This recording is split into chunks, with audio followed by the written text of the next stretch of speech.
नमस्कार, कैसे हैं आप सब। आप लोगों का स्वागत अभिनंदन करती हूँ। एक पति पत्नी की मज़ेदार कहानी आपको सुनाती हूँ। 5 मिनट की स्टोरी जो ज़िंदगी बदल जाए। ये सिर्फ कहानी नहीं है, भाद्रपद के महीने का महात्म भी है।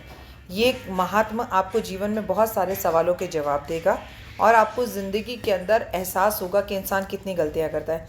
एक राजा था, बहुत न्यायप्रिय था, बहुत अच्छे से काम करता था, लेकिन एक बार उसकी पत्नी की गलती की वजह से एक ऋषि ने उसे श्राप दे दिया और श्राप दिया कि लाख कोशिश करने के बाद भी तू अपने कर्जों से, अपनी तकलीफ़ों से, अपने कष्टों से बाहर नहीं निकल पाएगा और तू तकलीफ़ में रहेगा। राजा ने इस बात को जो है निरादर किया, ऋषि के श्राप पर ध्यान नहीं दिया, लोगों का हेल्प करता, मदद करता, लेकिन कभी जो है दूसरे राज्य से कोई इस पर हमला कर देता, उससे बचता तो बाढ़ आ जाती, बाढ़ से बचता तो आग लग जाती, आग से बचता तो कोई राज्य में चोरी कर लेता।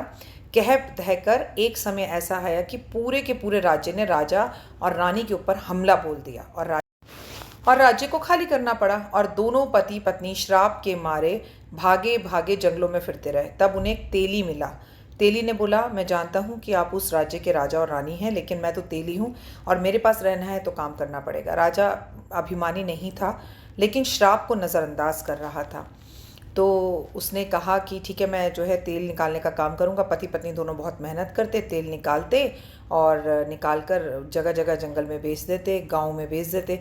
लेकिन उन दोनों की किस्मत इतनी ख़राब थी या उनका श्राप ऐसा था कि तेली का भी काम बंद हो गया और तेली को भी ये समझ में आ गया कि ये पति पत्नी मनहूस है। उसने उन्हें भगा दिया।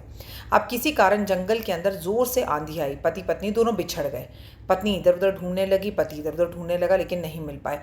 तभी पत्नी भटकती भटकती एक ऋषि आश्रम में पहुंची। तो उसने बताया कि मैं ऐसे ऐसे बहुत बड़े चक्रवर्ती राजा की पत्नी हूँ, पर मुझे श्राप मिल गया था। एक ऋषि जो है वो तपस्या कर रहे थे, मैंने उनकी तपस्या भंग कर दी थी। ऋषि बहुत खुश हुए क्योंकि उसने कहा, तुमने अपनी गलती मानी और मेरे आश्रम में आके अपनी गलती को कबूल किया। मैं तुम्हें एक उपाय बताता हूँ। तुम एक काम करो, चतुर्थी का व्रत आ रहा है, तुम गणेश जी की पूजा करो, व्रत करो और उनसे अपने श्राप के लिए माफ़ी मांगो, क्योंकि गणेश जी एक ऐसे देवता हैं जिन्हें कोई श्राप नहीं मिला हुआ। पत्नी गरीब थी, क्या करती, अभाव था सामान का। जैसे तैसे भूखी रह के भाव से उसने व्रत रखा। व्रत रखते ही उसकी मुलाकात उसके पति से हो गई। पति को लूटा हुआ राज्य मिल गया। राज्य मिलने के बाद श्राप मुक्त हो गया। भगवान की बड़ी असीम कृपा हुई। दोनों खुशी खुशी रहने लगे और फिर हर महीने चतुर्थी पर गणेश जी की पूजा और आराधना अर्चना करने लगे। कहानी अच्छी है ना। ये भादो के महीने का महात्म भी है। अगर आपसे भी किसी के प्रति कोई गलती हो गई है तो उससे माफ़ी मांगिए, गणेश जी की पूजा कीजिए, क्योंकि झुके हुए पेड़ पौधों पर ही फल लगते हैं। अगर किसी का दिल दुखाएंगे तो जीवन में आगे नहीं बढ़ पाएंगे। कहानी अच्छी लगी तो कमेंट्स में जय माता दी और घर के बाहर तिरंगा जो मोदी जी ने कहा है वो ज़रूर करें। जय माता।